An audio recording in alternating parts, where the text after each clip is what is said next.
Greetings, Forward Fox here. This is the first of a series of videos I'm going to call the Cheekileaks. I'm not sure how often they'll be, but most likely there'll be a new episode as soon as there is enough information to pad one out. A few days ago, pre-patch notes were released for 0.8.0, the upcoming patch, and while many points were covered in the Talking Tarkov livestream, highlights of which can be found in the video linked in the description, here are a few of the most notable ones that were missed from both. First up, there'll be a new type of reward for quest completion. They'll start unlocking items for purchase. No specifics were given, but obviously some of the unlockables that would appear on trader level up will now appear on quest completion instead.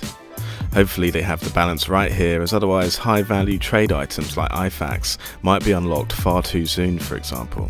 And with medical animations not appearing in the game in this upcoming patch, things like this could prove important.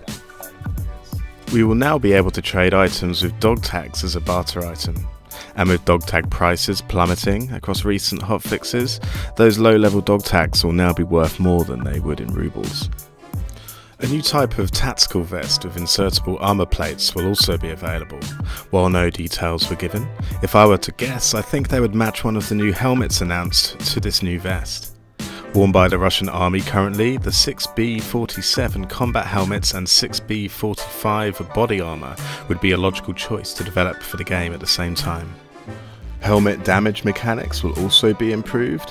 Modular hit zones, including the face area, will now mean that with a well-placed shot you can take out fully geared guys finally. I predict that rage quits will increase by as much as 20%. Anti-aliasing options 2x and 4x will be opened up in the graphics settings once this patch hits, although whether it will be worth using it remains to be seen, as unless the optimizations yield a good 30 to 40% increase in frame rate, it might be a trade-off that reduces the experience even further. We'll have to wait and see on this one. Of course, there's a new location, Interchange. And from the looks of it, it will be a nice mashup of factory-style CQB, customs cover-to-cover movement, and shorelines over-the-top loot tables. I think with so much promised with this map in terms of optimization, decreased server load, and in turn better performance, we'll have a better idea of how much this untapped optimization they have managed to drag out of the Unity engine. This is very much an important patch for the BSG team. Now this is a big one. Basic recoil will be increased by 20% across all weapons. This, coupled with reload animations and the fact that aim punch has been strongly reduced, means that spraying and praying will come to an end of sorts. We'll be picking at shots with a little more thought, and battles overall may be drawn out longer if you are unable to pick out that perfect shot at the beginning of a skirmish.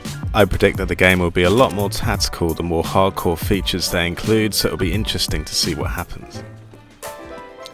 A bug that allowed you to quickly press the sprint button, which helped you to move faster without draining stamina, has been removed. Scav exits at factory that were always closed or required a key will no longer leave you stuck on the map with no escape. Bugs with incorrect display of armor state over the network. Various bugs related to sound audibility over great distances. PMC spawn points at factory. In other news, as of today, the 5th of April 2018, the Greed event is now finished, meaning no more slash prices on equipment and no more full access to all trader levels. I hope this means that the patch is close, at least before the weekend. Links to the full patch notes, the Twitch livestream and my highlights video can be found in the description. Until next time.